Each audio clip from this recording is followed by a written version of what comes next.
lost someone. Yeah, Derek dropped. He was in a very dark cave. He was in a very dark cave. Someone send him some lights. His bit rate was like 1. It was a binary bit of 0. It's taking dark mode a little far.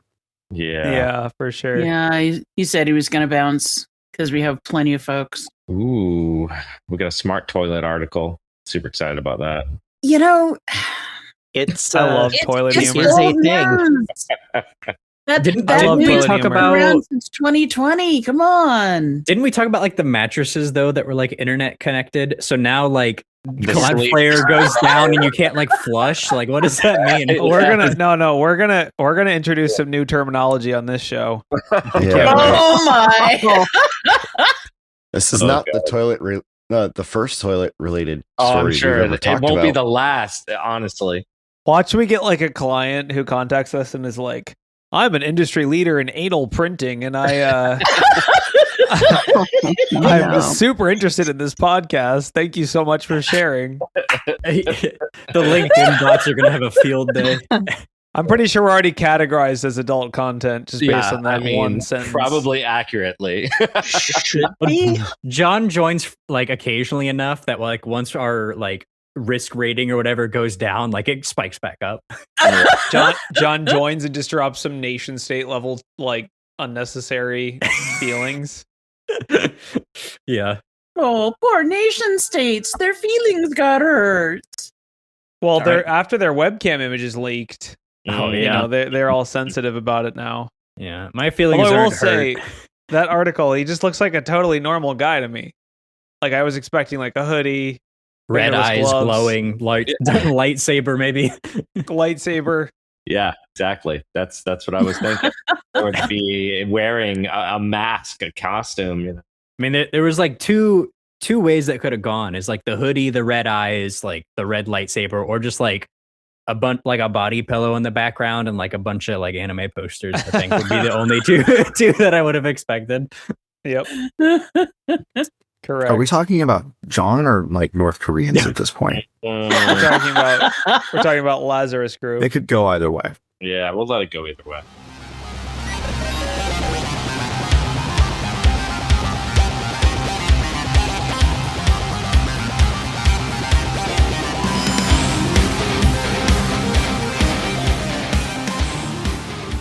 Hello and welcome to Black Hills Information Security's Talking About News. It's December 8th, 2025. We're running out of podcasts in 2025, getting close to 2026. I can't wait to change my password to podcast 2026! ! I got the cheat. Change my password now. Yeah, I got the cheat. You just go 2027. They'll never guess. Oh, yeah, you got to warm them up. Hey. Keep them one year ahead of the behind the curve. Yeah. When you're behind the curve, you have to be 1 year ahead. It makes perfect sense. Yeah, if you think about it, that would cost them like 1 millisecond more in processing, and if you add that up, like that's going to start to cost them some serious dollars and cents. Yeah, for sure. This week we're going to talk about contractors wiping government records. We're going to talk about CVEs in React and Next.js. We're going to talk about government apps on your phones. And maybe we'll take a corner into toilet humor and talk about smart toilets and identifying you by your anal print. You did say wiping. We'll also talk about Lazarus Group and some interesting research published by AnyRun on basically seeing what malware developers look like and seeing their webcams. It's kind of like turning how the turntables have turned. You say that as John comes on camera. John comes on, he disappears. What do malware developers look like? They look like John Strand. They look like John Strand sitting in his car. Keep turning on. Oh, all right. Lordy. Let's start with the Next.js stuff. I don't think this is, at least from my corner of the world, continuous pen testing. This hasn't been as big of a deal as we originally thought it was going to be. So this one dropped last week. It's essentially a CVE in React and the Next.js. It's a little bit confusing between the CVEs because the React CVE was actually closed because basically their explanation was we literally pick and place the Next.js code right into our code, so they should fix it. And it's basically on React.js to fix. The exposure was high, I think. Like a lot of people use Next.js. It's a very common component. Yeah, it's a very popular framework. So Next.js is not just a component of these websites. It is the entire platform that they're built upon, right? So Next.js uses all of it. It's a compilation. It's the back end. It's the front end. It's everything, right? It's one deployment that you make, right? So anybody who is in it is like seriously in it. They're not just like, oh, well, my app happens to kind of use it. They're like, I use it as my application, right? Yeah, and this is not easy to swap out. You can't just be like, oh, we'll just swap it out for something else. Basically, Wiz published the original blog, and then, actually, it was a researcher, their own. There's react2shell.com. It got a cool name, which I feel like we got to have like some kind of a confetti animation for when a CVE gets a cool name. React2Shell is a pretty cool name, but yeah, basically originally there was no proof of concept exploit. Then there was a proof of concept exploit, but I think by the time a POC went live, most like intermediary providers had already blocked it. So like Cloudflare blocked it immediately. There was some exploitation in the wild for sure, but for the most part, at least on our customers, we didn't see any exposure to actual RCE in the wild. So like we tested everyone, we didn't see anyone. We saw a lot of unpatched JavaScript libraries, but we didn't see any like people that we could actually exploit with this, unfortunately. So it was kind of a non-issue on our end, but we'll still report it and tell people to patch their Next.js. I don't know how easy that is. Probably not very easy, but no, it's easy. You could patch the Next.js. It depends probably how far you are back in the chain, right? There might be some features that, cause issues in the like functionality of the application, right? I actually read the whole write-up of like exactly how this thing works. There's actually really a chain of exploit or like the actual exploit deserialization, right? Yeah, like it comes down to yeah. But it is a chain of things to actually get that RCE out of it, right? And then once you're there, you're actually executing inside of Node. And then you can do whatever essentially that process could do, which usually is running in either, some kind of user on the host, right? And you can execute any command. Mostly you'd be looking to read environment variables and all kinds of other fun stuff. So there was some super lame crypto mining campaigns that were using it, right? Like the assumption being this is running on JavaScript, it's running on a server, so it's probably a powerful server. Yeah, I mean, basically, the other thing that was kind of funny when we were scanning for this is if you're really out of date, like if you're on Next.js 12, you aren't vulnerable to this. So like you had to be like you had to be like sort of modern to be exploitable in this scenario. But yeah, basically 14.x was vulnerable, and then 15, there was versions of 15 and 16 that were also vulnerable. So patch your Next.js.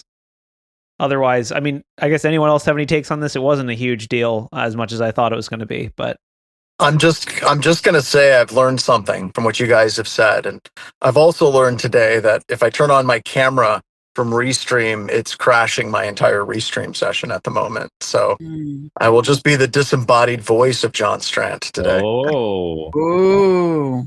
How's malware development going? I came in and I heard Corey say, "This is what a malware developer looks like," and I'm like, that probably needs to be a shirt. and then you turned on your webcam immediately. Yeah. The timing was becomes a YouTube short. I'm tempted to try it again, but it's probably gonna puke. All right. Well, let's talk about what a malware developer looks like. Cue John Strand. This is a blog. Notice this old school malware developer isn't showing up at all. I'm like a shadow in the back of the mind of your dreams of your children. He doesn't use webcams. What is he, a young person? So basically, this is an interesting blog from any.run, which I don't know if it's pronounced any run or any. I've always heard it any.run. Any.run. I mean, it's weird to put your the dot in your domain name as part of your name, but whatever. Here we are. They published a really interesting threat intel write-up. I'm assuming Hayden has read this better than I have, but essentially sandboxes have lots of information coming into them. And this is kind of similar to like the Huntress article where it's like, turns out when you have a sandbox, you have a lot of data you're collecting from that sandbox. That's why they exist.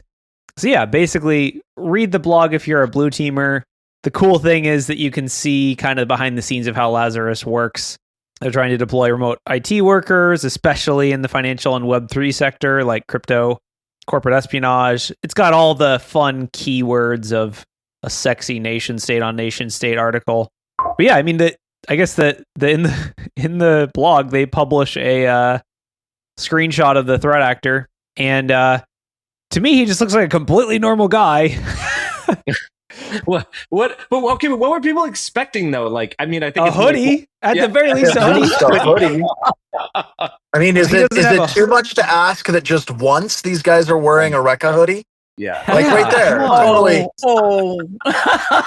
Yeah, like a Rekka hoodie or like fingerless gloves. Like he just looks like a guy that like just got back from the grocery store and is like he's on his 9 to 5 is what it is. Yeah, well, that's exactly how well, that's because that's what it is. He's on his 9 to 5.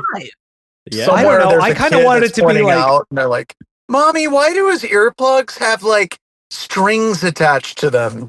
Never mind, dear. Never mind, dear. That's from the before times. John, the answer is he's in North Korea. They don't have wireless headphones yet because they're. It's just security.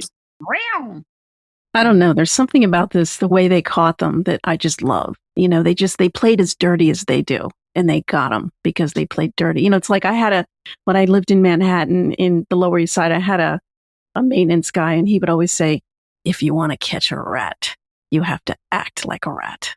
And I was like, that definitely applies. Yeah, for sure. But I think you could take that too far, actually. I think that's good advice, but sometimes, you know, when you're putting on whiskers and you're full furry cosplay, maybe too far. Are you saying you don't just chew through people's walls, John? No, that's not too not far. anymore, but I'm recovering, Corey. What I found out from this article, I read some of it because it's interesting. These are the ones that like I sometimes wonder whether or not to I wonder whether or not to include them on like our weekly SOC Intel report because they're very interesting, but they're not always very actionable. But this one I found it really funny. I don't know why that they used Calendly to like set up this meeting. Like no matter who or what you are, you cannot escape just meeting scheduling. And I've struggled with Microsoft's options for this.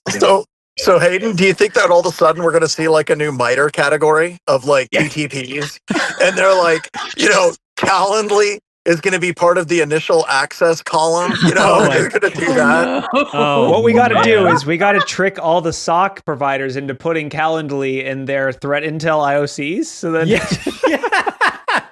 got a Calendly link. I mean, there's got to be like sublime detections for like email with Calendly links. Not necessarily saying that they're malicious, but as a signal. So why I'm not?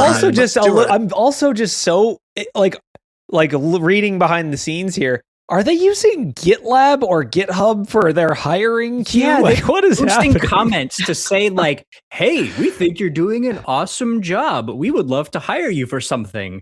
Like, it looks like GitHub, right? Like they're literally they were spamming PRs. Yeah, like I wonder if it's just random or if there's like some overlap of this person looks proficient enough for us to be able to want to hire them, but also stupid enough that they would fall for this. Like, how do they define that overlap? Well, it's not like whether they use tabs or spaces, obviously. A long time ago, when I was these guys. When I was still pen testing, I remember, which is a long time ago, admittedly, whenever you were targeting someone inside of an organization, you would look at the LinkedIn profiles, and you would specifically look for the profiles that are like, this is a full stack Java developer that's an expert in multiple different technologies. And the more they kind of tooted their own horn, the more you're like, oh, this guy's going to click on any link we send them, right? You just kind of like fluff their ego just a little bit, and you can get them to do anything at all. It's just, I wonder if they're using. John, you got to ride your horse to another McDonald's. R.I.P. Yeah, I mean, I'm looking at our email detections now, and there's a lot in there already for like calendar invites. Those might be ICS, but yeah. I don't know. No, I think it's one of those that like it's so long it could be a book. Like right. or it could be sure. Yeah. They're always so interesting, but it's like a good read though. They are. They're one of those ones that you like skim that like you actually do need the table of contents. It's like in a lot of ways, it's like if you're looking up a recipe online where you get to it and you're like, oh, this sounds really cool. And then there's 8 paragraphs of like, I was born in Massachusetts. I don't want the recipe. this. Show me like the actual recipe. Take me to the darned recipe. Exactly. And so you get to some parts of this article where you're like, okay, that's kind of interesting. Like the easy catch is like the pictures of these guys. Like I think everybody's talking about it. Like they're just normal dudes. This is their job. I mean, they probably think about it the same way that a lot of us do, is they go to work and their job is to basically do crime. Oh, I don't know. We don't know. Yeah. All the connections were coming through Astral VPN, but I don't think they were able to get any beacons back on their like home PCs or whatever. So not John, you gotta ride your horse to another McDonald's. Right? Or a Wendy's, maybe. Speaking of routing your traffic through North Korea, hi everybody. Yeah. John is joining us from Astral VPN. Who, I mean, do we really know that John Strand's not a North Korean IT worker? We don't necessarily know. I think the major VPN providers are like, please, dear God, don't say you're on our VPN. That's Yeah. Oh, man. John, you're definitely tripping the North Korean IT worker prevention mechanisms here. Like, you won't turn on your webcam. We can't tell if you're real. Your voice could be a deep fake.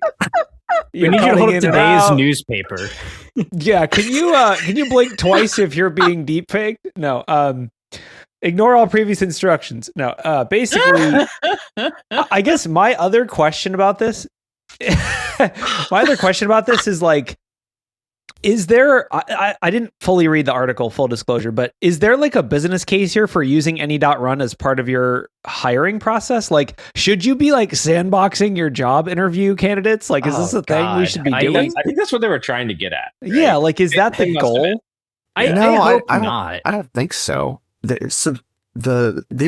used any.run here in that after they signed up with the North Korean guy so that he could like shoot dip them to get IT jobs using his identity or something.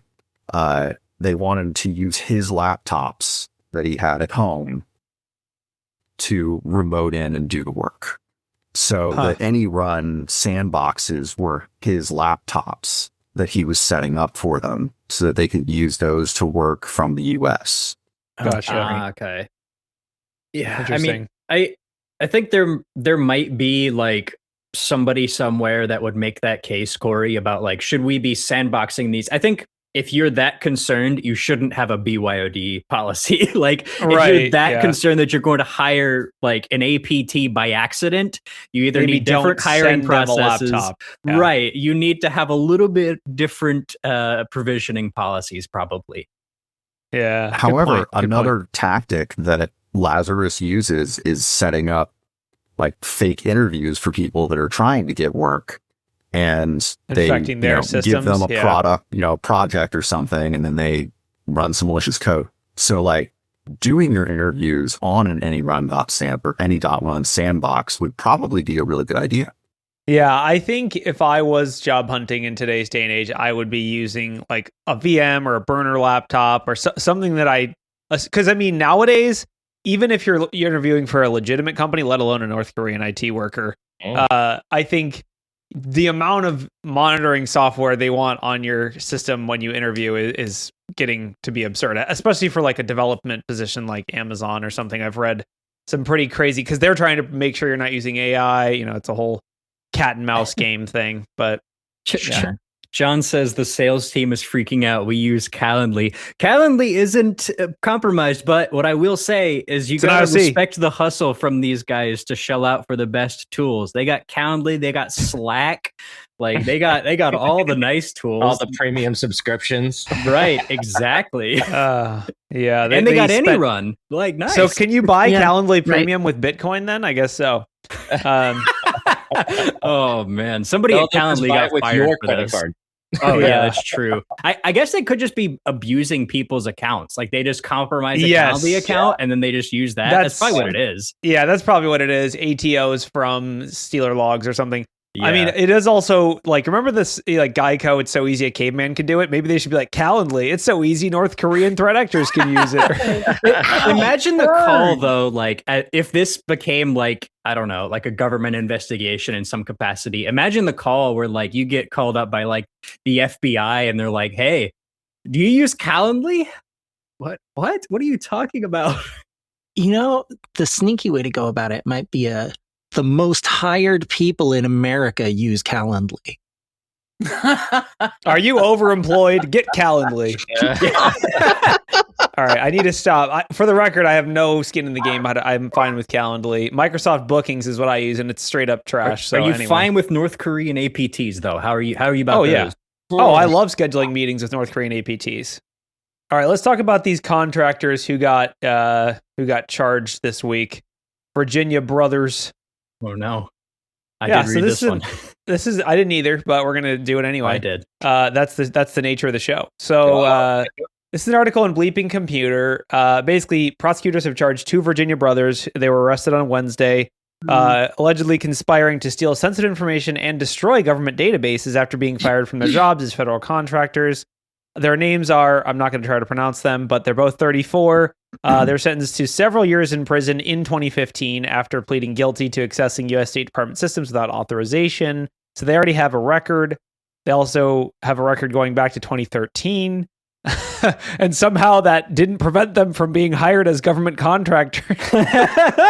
So many questions about that. So many Only they questions. sandboxed man. them. Yeah, they should have used any.run and Calendly. That would have saved them. So basically, they got fired, and then they got angry, and then they deleted some databases, including a Department of Homeland Security database. They apparently have the logs where they asked an AI tool for how to clear system logs after deleting a database. Come on, you guys have been in the game deleting stuff for 10 years and you haven't figured out how to clear system logs? Come on. Why remember if you can just ask ChatGPT? Exactly. Like, it's hard to I just want to flags. ask ChatGPT how to clear my ChatGPT log. That's what I really Okay, want. so the real, like, I don't want to... definitely going to hallucinate that answer. gotta ask the No, real it's question- gonna smile and say, type this command and we'll delete everything. Where did they get hired? What government contractor hired them with a freaking record of deleting database? It was probably like one of the really big ones. Did they A couple parlay months it? ago, Okay. I would have said it starts with a D and ends with an E and only has 4 letters. Yeah, well, this is a contractor, so safe to say it was probably not that one. But basically, I'm like, do you think they parlayed it? They were like, yeah, it says right here on our criminal report that we have experience with databases. Maybe it was deleting the databases, but we still have experience. Okay. Good luck finding anyone else who knows SQL. Yeah. So, I mean, again, they're getting charged again. They're probably going to go to jail again. This is super obvious. Like, it's not. Digital crimes are the easiest to get caught doing. Like, Sure, but the maximum, like this one for the one brother, the maximum penalty is 6 years. That's not very long for very intentionally committing government but crime. dude, 6 years for an RM-RF. What is he getting from this? But It's just- they have- because he got 45 caught. years. They have backups. Even I don't know. It just If seems. you didn't ask I hope they ChatGPT, have backups. This is the government we're talking about. it's true. Yeah, there were those jokes for a while that like Claude would call the cops on you. I think maybe ChatGPT called the cops on them. It's like, hey, these guys are trying to delete a database called Social Security numbers. I need you guys to take care of them. I truly don't know how they got hired again, how they did it again without like they didn't change their TTPs at all. They just sound like they're angry and dumb. That basically is that's the vibe here. Yeah, I would argue the dumb though. I mean, you'd have to Yeah. be pretty smart to evade those systems the second time after 2 felonies previous. No. It's incompetence on both sides. The people who hired them are also dumb. Yeah. I mean, you sort of joke, but it's all about like the lowest bidder. And so with the lowest bidder, you can only afford up to a certain point. And so I guess you sometimes find, hey, I can cut these corners. These guys seem proficient. Let's bring them on. We need to win this contract right now. And then you don't really think about it and you hire these guys or North Korea by accident. In So their defense, they were hired to delete databases. They did their job. I found who the contractor was, which I had to read like 6 articles while you guys were talking to find. Oh my gosh, I'm dying to know. Which one? I'm dying to know who it was. Which one? It's OPSEC. Oh, okay. So it's a shell corp for. Yeah. So they actually host data for more than 45 federal agencies. So Oh my. Operational excellence for government. Oh yeah. Operational excellence. Anyways, so that was there's some other reporting that If you're an ex-con looking to get hired, I highly recommend going to work at what was it, Well, OPX? If you look at their I'll put a link in Glassdoor, there. only 38% of people would recommend them on Glassdoor. So only How many of 38. those are ex-cons? I would imagine not many, because ultimately they got caught. So like if I got convicted while working at a place and went to prison, I'd be like, yeah, don't work here. I mean, I'm all for giving people a second chance, but this feels like okay, if you deleted databases and got convicted for it, maybe you should go work in like woodworking. Like, go do something else.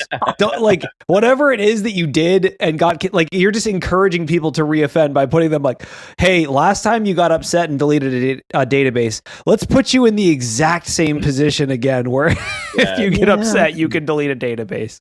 Yeah, it just seems. Whatever. I think they didn't do their due diligence when they hired them, and these contractors, they work off of one thing, which is filling seats. As soon as they fill seats, they get that percentage of the contract, and so they're just looking to fill seats, and they just didn't do enough due diligence. That's probably what happened. But dude, a felony from less than 10 years ago? I didn't say that you shouldn't have seen it. I'm just saying they decided to ignore it. If they had just Googled their names, like anyway. Anyway, I guess let's talk about Apple refusing to install government tracking apps, or I guess state-run cybersecurity apps. Basically, the article title is Apple refuses to pre-install government apps on iPhones in India. This is kind of an interesting precedent to set. Basically, in India, they were requested to comply with an order from the Indian government, which required them to pre-install a state-run cybersecurity app on all iPhones. So it's not like this is just a custom order for the government or something. I'm not sure exactly what the cybersecurity app is. I'm sure there's someone who could tell you more details about that. But basically, Apple's saying we're not compromising our app, like, out-of-box experience for any nation state, which is kind of interesting. It is. So the app is on the App Store. Right. Okay. So you can install it. But it's not side loading. It's not. No, it's not, but they just wanted to like force it installed, like across the board. Like as soon as you get this device, you open it up. It's like installed. Which is a huge. I feel like you cannot overstate the impact of that. Like the default apps are the apps that everyone uses. Like if it's installed by default, everyone's going to use it. Essentially, the other thing that the order stipulated was that the app's functions could not be disabled or restricted by the user. So it's pretty sketch. Like, ultimately, you could argue that Apple's just being lazy here, which, for business purposes is kind of important, but also they're potentially risking. I mean, I'm assuming that the iPhone market in India is absolutely massive, right? It's probably like in the billions of dollars. So it's interesting that, there's a billion people in India. Yeah. And that it's directive was market. apparently withdrawn, that directive. But I don't see Apple ever doing that. Like Apple makes a disclosure, everything around me is Apple right now. But Apple makes a big fuss about being like the privacy devices. And okay, maybe in some cases they're better than alternatives. But what they do best, at least what they try to do best, is their hardware quality is always going to work exactly how they say it is. And then their like onboarding flow of like a new device is flawless. And what they, I think, don't want is to turn into a Microsoft where now you're getting ads in the Windows menu bar. And so as soon as you start getting bloatware, people are going to get pissed. I get pissed when I install a new phone and I have GarageBand. I'm like, why did you put this here? Get rid of it. Pages? No. What is this? Dude, you don't use a Pages app? I use it all the time. I definitely know. Never. I definitely know what it's for and what it's intended to be used for. If we get a critical 0 day in Pages, one person will be affected, and it will be Corey. That's it. No, I've for the record, I don't actually. Is it?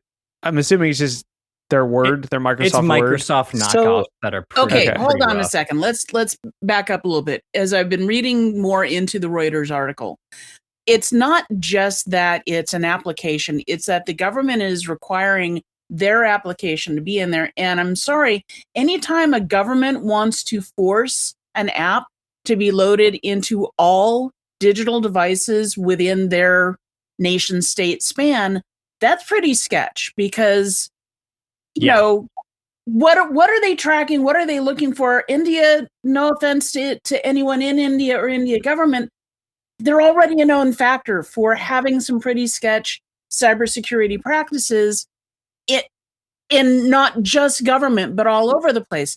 So yeah, this is not good news. And when the Indian government originally issued this, they didn't just hit up Apple. They hit up, where's the list? Hold on a second. They basically hit up Samsung, all of the everyone major else. phone manufacturers, and gave them 90 days to comply. So how many said yes? That's the question. Yeah. That I can't find. So That they I can't definitely find said yet. that this was a confidential order. So somebody leaked something for Reuters to even be able to write about this. Just Yes. like when somebody leaked something about Apple and the UK and having all of their iCloud-based encryption backdoored. And backdoor is the wrong word. It was a master key situation. What I keep seeing, and what's in stark contrast, is Apple standing up to countries outside of the US about things that maybe are public knowledge and maybe wind up becoming public knowledge, where it makes them look like they are protecting everyone's privacy and are doing it in a global way.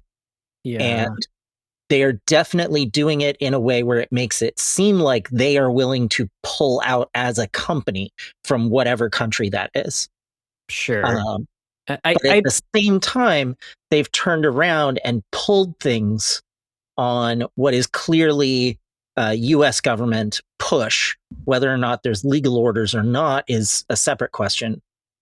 But there's no question that Apple pulled things that have political meaning and political context from the App Store when the US government was leaning heavy and loudly that XYZ app should go away. And yeah, but I'm we less talked about that a less little bit. worried about pulling something versus pushing something onto literally every phone. So- to me, the Yeah, impact of that we're- is way different. We're covering like The censorship point there- versus surveillance. Correct. I think. Censorship versus surveillance. Censorship is to be expected and is literally a legal They were duty of a company, censoring right? surveillance.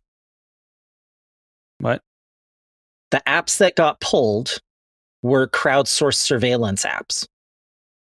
Well, there's a lot of apps that have gotten pulled for a lot of different reasons. So I don't think we Yeah. should really get into that on this. That's not That's really fair. part of this news article. But Yeah, I mean- there's a difference between the government asking Apple to install an app on every phone and have it enabled by default and have it not be able to be disabled versus Apple not wanting to get in the middle of a political spat, right? Like there's a lot of Apple, and I think really at the end of the day, Apple's a company who just doesn't really want to be in the news about this kind of stuff, like at all. They just want to be like, no, we sold you the phone. It does what it does. We don't want to talk about it after that. Like we made our money. We'll Leave see us you in alone. 1 year when you buy another Yes. one. See you in 1 year. Like we'll leave you alone. You leave us alone, and we don't want to talk about what's on the phone or anything else. But I mean, And which is fair. There would never be a situation where a government goes through that effort and they don't get something out of it. And it's never going to be just like, oh, your country's users are more secure. Like, no, they have some sort of stake or backdoor or something in that app. Kill Like, switch, maybe. Exactly. They have some amount of intelligence gain through that sort No, of it's to thing. protect the kids. Everyone knows the truth. Well, Yes, and they're well, using and- the kids as like a By blank doing statement. what? Yes. Absolutely.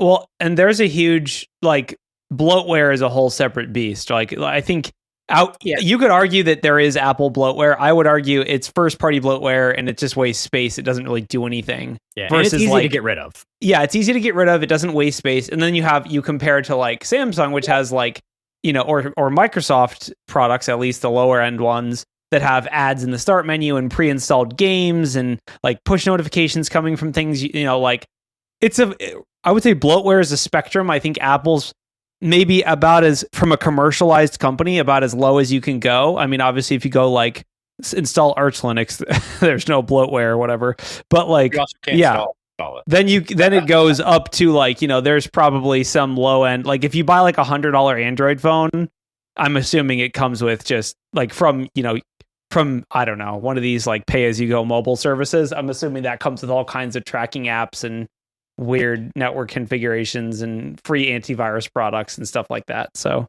yeah. Yeah. Wasn't technology right. supposed to make our lives better and easier and stuff like that? It hasn't made your Good life better and technology easier. does that. Yeah. I would argue Sure. smartphones There's have more done to that statement. I just haven't said it out loud. I think smartphones have done that. I think they've also introduced a nice sense of existential dread that we have to live with, but Yeah, I was reading definitely about is nice that not earlier. being like, we'll meet at 7:30 and if you get a flat tire, I just don't know if you died or not. Actually, Joff wrote a really, really great article, posted it on LinkedIn, talking about his ongoing divorce from social media and the whys and wherefores, and then also describing his experience after the fact. And I'm seeing similar kinds of posts from a variety of different sources. I think people are just burned out by the whole social media BS and being prodded into this endless engagement for the sake of engagement, and something you might want to take a look at. Yeah. I mean, Yeah, I think that for was a everyone that's really burned good- out, there's 10 people that are super into it. But yeah. I think the numbers are probably flipped. They're burned out, but they don't know what their choices are. They feel it's maybe. FOMO. There's It's FOMO. billions and billions or maybe trillions of dollars built into, building on your attention and retaining it for as long as you possibly can. And ultimately, sort of like nation states versus like private companies, eventually the funding will win out unless you have like some unique vector in order to kind of approach from. And that's something like we talked about a lot at like my last job, because we were also a SOC, but we dealt a lot with APTs, and we were like, well, we have limited budget. China does not really in that sense. So how do we maximize and sort of, set ourselves up for detection and prevention when, the opposition has, billions of dollars more in budget than our company makes, period. Yeah. I don't know. So where that on the tangent came Apple from. front, there's an article also in Reuters about Apple apparently blocking FaceTime. My biggest surprise with this is that that it was allowed before this. I'm surprised by that. Yeah, that basically Apple has now blocked FaceTime nationwide. I thought I'm this is surprised Russia that blocked Apple's FaceTime. Yeah. Oh, That's what I said, right? I thought you said Apple. No, blocked you it. said Apple blocked FaceTime, not Russia. Sorry. blocked Russia blocked FaceTime. FaceTime in Okay. Russia. Yeah. Oh yeah, Yeah, and so- Roblox, dude. The kids are going to be so Oh my mad. goodness. The kids. are That's gonna how be you create so a mad. revolution right there. Yeah. But don't worry, because there's a state-backed app called Max, which definitely isn't related to HBO and also definitely doesn't surveil your every communication. It comes pre-installed, just not on your iPhone. Ooh. Right. HBO Max is getting bought by Netflix, though. Yeah, no, that was a All of joke. Warner It's Bros, yeah. the Russian Ah, Max is sorry. FaceTime in Russia. Yeah, Mea culpa. it's. It's hard to keep I tracking mean, are we with this positive scorecard. that Netflix They is not say they're Russia? trying to make it be WeChat, Hmm. but Russian. I mean, They're like, hey, we're all out of servers. Russia, we're out of servers here. How about we just use Chinese encrypted chats that they can decrypt, and then we'll just ask them for the logs if we need to. nice. Yeah, Roblox said it respects this decision or respects these laws, basically. So They were like, anything "Thank that God." Roblox, right? Thank yeah, God. partially, but I guess anything that Roblox is like, yeah, we're good with this. I think maybe we should hesitate to consider their opinion. They're not quite always the most level-headed in their policy decisions, I would say. Well, I mean, I would say they probably just blocked the absolute biggest troll farm. That is a good point. Is maybe right? they're okay Like- with it because they're like, well, this solves one of our problems right now. Yeah, that's my guess. I mean, ironically, it's kind of hilarious that the reason they blocked.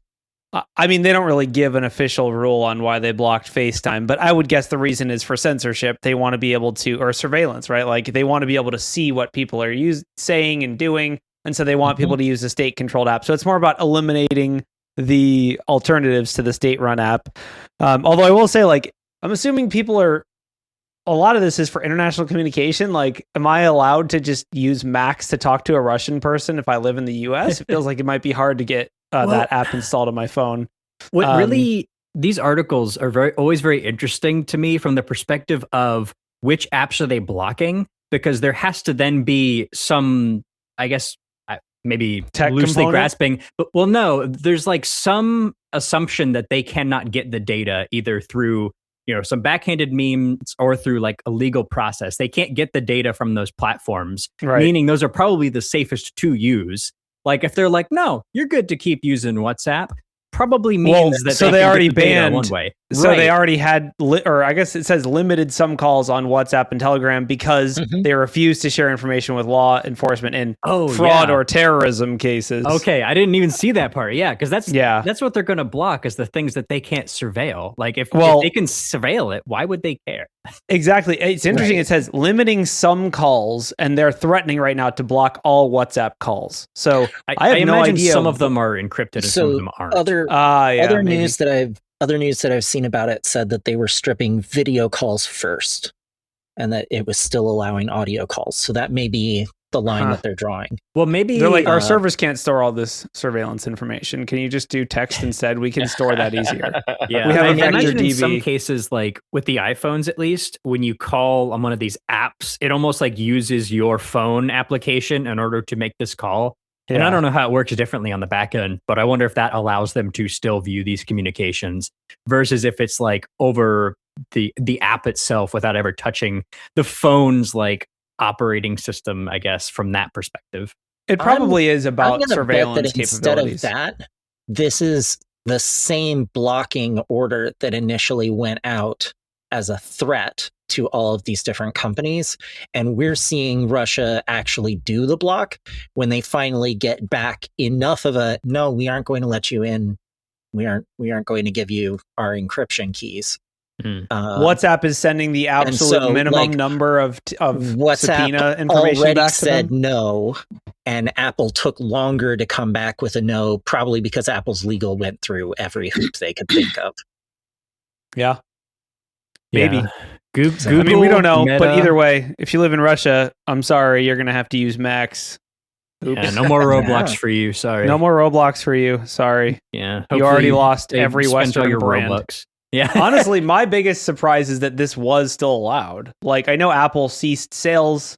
Like, didn't they stop selling products in Russia like years ago? Yeah. Like, most of the Western countries and have pulled out of Russia. Like, Coke has, McDonald's has, every major company has pulled out. So I'm like, how is this still allowed? It's kind of shocking. But well, I wonder if maybe the US was like, hey, Apple, you should hang out a little bit longer on the software side over there for a little bit. That would be very, very cool of you, and we could cut you some sick deals.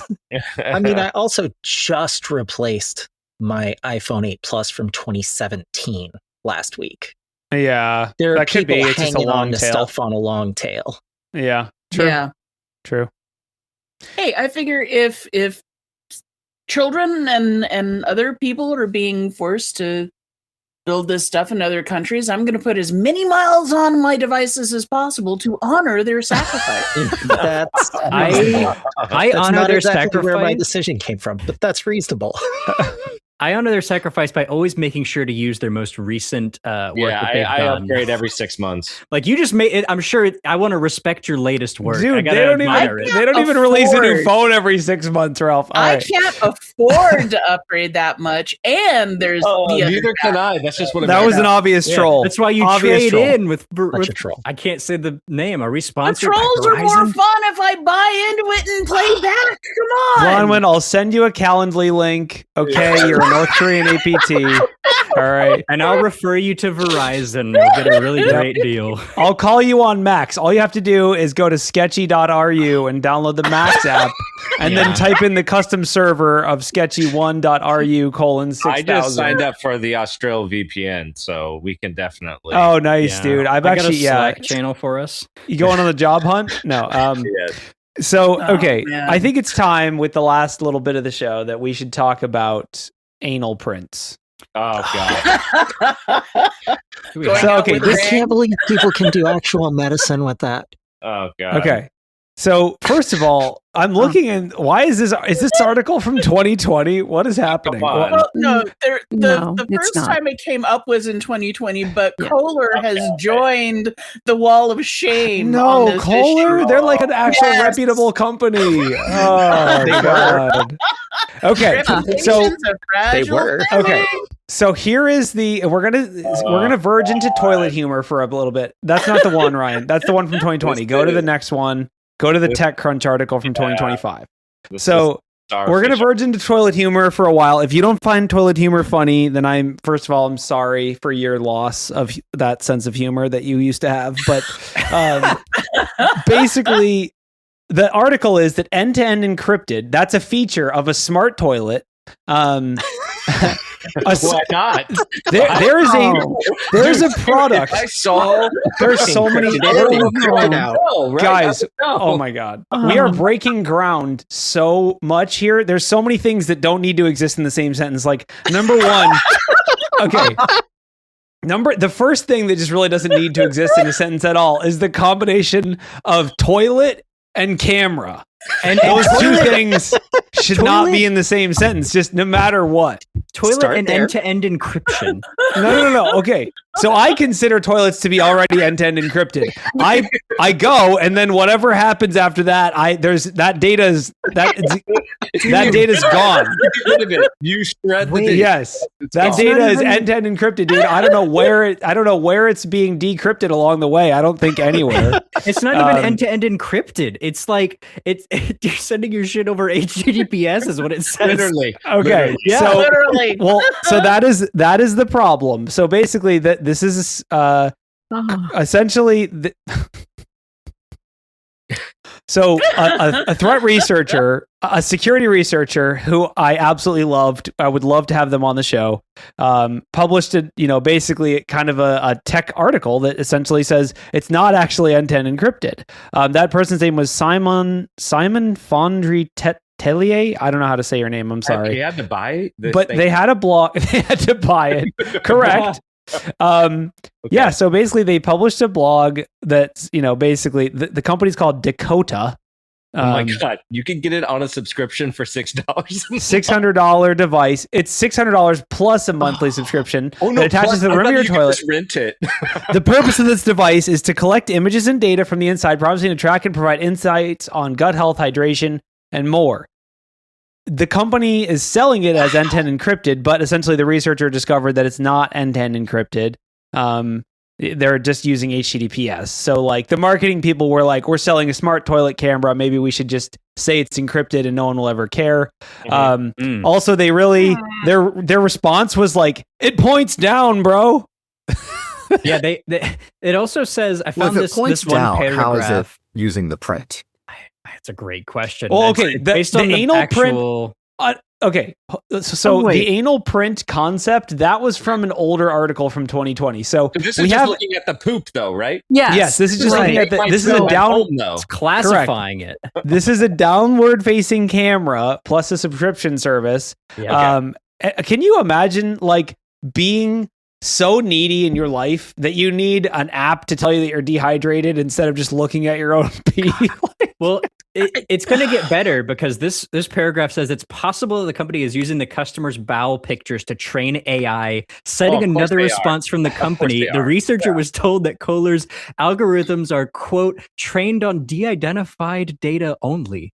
Is this the first job? Is this the first job for AI that it's actually good at? Oh my god. Yep, that's This is how we find that's AGI. poop. Yep, it's poop. I figured it If you out. got access to everyone's picture, could you identify who it was? I just need to point out that we have gone from GIGO to SISO.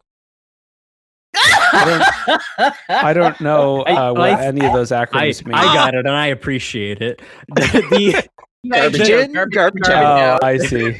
Oh Okay. man, I think this is how we find AGI though. Is because AI at a certain point is like, I don't want to do this anymore, bro. Like I'm done. I gotta get out. But like, Yeah. think about this. So, all right. So it said they had encrypted, pictures, whatever. But like, what would happen if you had access to all these pictures? Like, what could you tell? I could bully Hey, you probably. I'd send a phishing message that says, "Hey, stop eating Hot Pockets. You have diarrhea." I guess.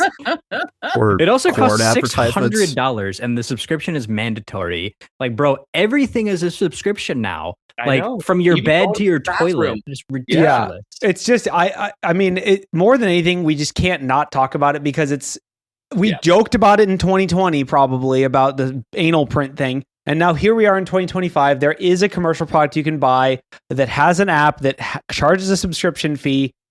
I mean, honestly, I think the most embarrassing part of this, if it was breached, would be finding out that your friend has a smart toilet that looks at their poop. Right. That's exactly. the embarrassing part. I would bully any of my friends that owned this 100%. Yes, 100%. Oh God! Now I have to return it. Thanks, guys. Do they accept returns? That might be okay. worse than all of this. Now If they I feel accept bad. returns. Okay, now I feel bad. No judgment here. No judgment here. What if you have a guest and they use it, and then suddenly you get this like notification Invasion from of your smart privacy? toilet that is just Oh, you man. need to You're- go to a doctor Wow. right Is there going now. to be like a Strava for pooping, and it's like There's so many levels on which this So, like, Someone in the Discord start, presume for a second that it's TLS and the images are going into some S3 bucket or something stupid like that. yeah, And someone leaves it open because it's an S3 bucket, and people do that. So Yep. I think all right. So like, let's Can- shouldn't it be Is called an that what the S3 bowl? S3 stands for? somebody in the Discord said time to start flushing random things in order to poison the data set. Oh. I think Yeah, that is data what we need to do. Data cesspool. Genius. Just Yeah. flush That some is like genius. you know in the toilet Throw a commercials where rock they down there. yeah they're like, how many golf balls can the toilet flush? Just flush like 40 golf balls. They're like, poop health 100 out of 100. Great Pour a bunch job. of like soup down there. Like, here we go. Good luck with that one, idiot. It is funny though. I think that this just highlights that a lot of companies say something's encrypted or end-to-end encrypted, and it's not. Right? That's a like great they point. probably do Yes. use SSL, and they're like, "Oh, look, it's encrypted all the way to us," But that's not end-to-end encrypted. I think that's just kind of what we're Yes, joking. it's here. funny as a Right. marketing term. It's Yes. hilarious that someone said, "I bet not." First of all, maybe this person was just going after that open S3 bucket, or S3 Yes, bowl, like you were 'cause talking about. Rate my poo. is- Yeah. Right. No. I mean, the end-to-end encryption is like, whatever they say, like government level encryption. Oh, like, yeah. Yes, okay. Dicks, I heard about that. Yeah. Oh, yeah, exactly. Government level. Okay, good for you, buddy. Like the same as everybody else. So I think- just for context, most things that we interact with every day are not in encrypted. Correct. The It's a very exception is small end-to-end. minority, of the actual things we do are truly end-to-end encrypted. Most everything else right now has some level of transport encryption, so SSL, but that's really about it. Yes. Like, give Yeah, it a but- break. Yeah. transfer So, okay. things end to They say end. up front that it's that. If you're Can it transporting tell it you from one like end to another, quick. it's end-to-end encrypted. yeah, I think they there's did so vibe code it. there's so many more jokes I have. Like, number one, does it have like a clog detection alert that sends you? Anyway, I know. No, that's the smart one's number toilets. two? I've That's a smart- seen the thing okay. about that. That is the actual smart toilets, not the camera you add to your toilet. okay, I see. Yeah, so Okay. it's a $600 add-on. The other thing, I Right. think the only way this would ever work, like the only way I'd ever consider it, is if it's completely on device only. There's no Wi-Fi or any other data connection. There's no cloud component. There's no subscription. There's no nothing. It's just when you go to the bathroom, it gives you like a happy face or a sad face, and then you adjust from there. You know what I mean? Like, it's got to be There's all. a happy face and a call your doctor. There's a happy face, a sad face, and then call your doctor. Yeah, and then there's like a little chilly emoji. And then Chili. somebody's going to do a little project and find out it's just random. Yeah, really. It just does a four, I in 1 through 4, pick a random number. Yeah, or they use like GPT-3 and Please. Yeah. So somebody mentioned in chat, like, what about the doctor? There is an article saying, you can do some amount of meaningful medical information by analyzing this kind of footage. So like the idea of that is not bonkers. Someone can do something with that. Yeah, it exists. That doesn't mean I want to use case spend for it somewhere. $600 on it, and it doesn't mean I want to get credit through paying for it with my FSA from some company based. I think I'll wait for my doctor to recommend a toilet camera, and then I'll do that when that happens. If my doctor does that, or I just go to your doctor with several hundred pictures of your poop and be like, so your doctor is your new LLM. I will say, what do you think? This might be, I think like the previously worst job on the internet was the censorship, or not censorship, but like the content moderation team, right? Yeah. Like running the content moderation for Facebook or something would be the worst job on the internet, because you have to like scroll through so much hate speech and child abuse material. I think that's still worse. But I think this is now the second worst job on the internet, is being paid to train a model to like run. What if you get this as a CAPTCHA? Is this poop? Click all the toilets with poop. Like Amazon has the Turk thing, right? Mechanical Turk. Imagine Turk. That would be probably one of the chores that Kohler is paying. Yes, to do is like, is this good or bad? I don't know.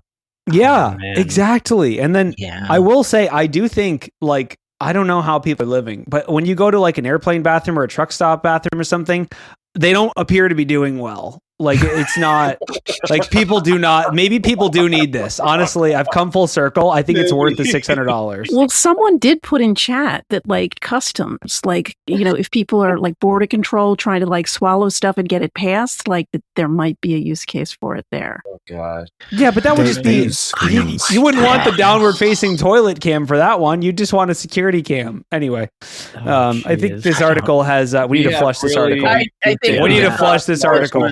Yeah. All right, let's flush. And talk about our CTF folks. Yeah, we only have a few minutes left. We'll talk about. Does someone want to announce the CTF winners? Ryan, do you want to? Ryan has no voice. He has no voice. All right. Ryan, just make jazz hands and I'll announce the winners. So the first place winner is Martha Bowen. Jazz hands. Congratulations. You're winning a 1-year on-demand subscription to Antisyphon Training. We have all kinds of training on security things, smart camera hacking, smart toilet camera hacking, all kinds of good stuff. We also have the second place was Peter Jezik, who won one course. And sadly, we do not actually have a course on IoT toilet hacking, but there's a lot of other really good courses on there. Hayden has a course. There's all kinds of stuff out there. So congratulations and thanks for participating in the CTF. I don't really know what it was, but it's probably pretty cool. It's clearly cool because you won some free training. Yeah, that's awesome. Yeah, good job. Good job. All right, good job. Should we call it, or should we do a final article? Do we want to talk about planes and cosmic rays? Because I could do that real fast. Just get ECC memory. We could talk about how Flock's using overseas gig workers to build its surveillance AI, which is literally what we just talked about, right? What could possibly go wrong? It's the same thing we just talked about. So this is an article in 404 Media. Basically, they accidentally exposed training materials. I don't know what Flock is. It looks like they're like, all right, so licensed ALPR. They're like a community driven, not community driven, but like cameras they put up all over the place. They're solar powered, they're cellular, so they can just drop them wherever, and then they can mass surveillance. Mass surveillance, yes, it's a mass surveillance tool to help the world, I guess. Okay, and if the police buy a subscription, they don't need a warrant to search. So that's wonderful, right? Are you telling me I shouldn't commit crimes in the middle of the public street? No, you should. I feel like you just should. Not in your car. Like borrow someone's car. Just ride a bike. Oh yes, bike culture. Let's go. Yes, bikes are back, man. Yeah. Okay. So I mean, basically, the article is that they accidentally exposed training materials, which showed that they essentially are using workers in the Philippines through Upwork, which is like a business process outsourcing type dealio, to train its machine learning algorithms. Telling workers how to review and categorize footage, including images of people and vehicles in the U.S. I feel like the angle here is more about like sanctity, data sanctions around like this data arguably shouldn't be leaving U.S. soil, right? Like Yeah. Theoretically, I mean, I don't know. I guess it's a company's private data, but it seems like, in a GDPR type scenario, this very, sensitive, potentially information on U.S. citizens shouldn't be heading to the Philippines for outsourcing. I don't know. Even Call with me crazy. end-to-end encryption. Well, it doesn't really matter if it has Even with an end-to-end encryption. encryption, it shouldn't be going outside. Because then on the other end, that end is in the wrong place. Inside. Yeah, exactly. The end is in the wrong place. I love that. Yeah, the end is in the wrong place. Yeah. So, I mean, I guess what I would say is like, I'm not surprised. I think that this is like industry standard for this. Like, this is, we were just talking about it with Mechanical Turk. I don't think there's any like data sovereignty rules with the Mechanical Turk either, right? Like, if I go submit a data set, maybe I can pick an option that says only use US based workers for this. That'll probably make it cost 5 times as more, but oh yeah, absolutely. Yeah. So, I mean, mass surveillance is pretty sketch. I'm not a huge fan of this as a concept. I think we probably need some rules around this. Corey has a hot take: is surveilling people bad, freedom good? Right. Very hot take. Sorry, I didn't mean to get political there for a second. Well, before Y2K, I know I'm old. There were a bunch of surveys Cannot relate. being made in 1999 about what people thought would be the biggest issues that would be faced in the coming century. And a good friend of mine, a paralegal, her response was that privacy was going to be one of the biggest issues to face in the 21st century. And as we've gotten further along into it, that one prediction has held out, because over and over again, what do we keep running across? Who owns your data? Who owns data about you? Who can utilize, manipulate, analyze data that was captured with or without your knowledge? So this privacy thing, it's ongoing. Technically, it sort of isn't a cybersecurity thing, but it also is. Because no, it definitely is. Big deal in cybersecurity, right? Well, the other thing is we talk about the cybersecurity. Well, first of all, we fixed the privacy thing by just deleting it. It's fine. we just don't have privacy. We don't have. It was end-to-end encrypted too. Yeah. So was that one of the 96 databases that got deleted? Yes. Correct. No, I mean, I think basically that the reason it's a cybersecurity thing is because it wouldn't be the first time and it wouldn't be the last that these get breached, and the amount of information that's contained in them is huge. You don't think nation states are going after this data? Wouldn't Russia or China or our adversaries, even if you look at take the most conservative approach you can, if this data is arguably too valuable to exist, right? Like if any adversary of the US gets into this database, they're going to know where every person is, where, it's just too much information to have from a spy perspective, from an espionage. It's just too valuable. Whoa. Do we need to let someone in? Something like that. I think that's the judge hammering the gavel saying it's time to end the show. Yeah. Order. Yeah. All right. I think that's that one's my fault. Sorry, everybody. That's okay. No worries. Okay. It's a time. That's just the announcement that it's time to end the show. We need that every week at 5:30. We do that every week. Thank you for coming, everyone, and we'll see you next week. Bye-bye.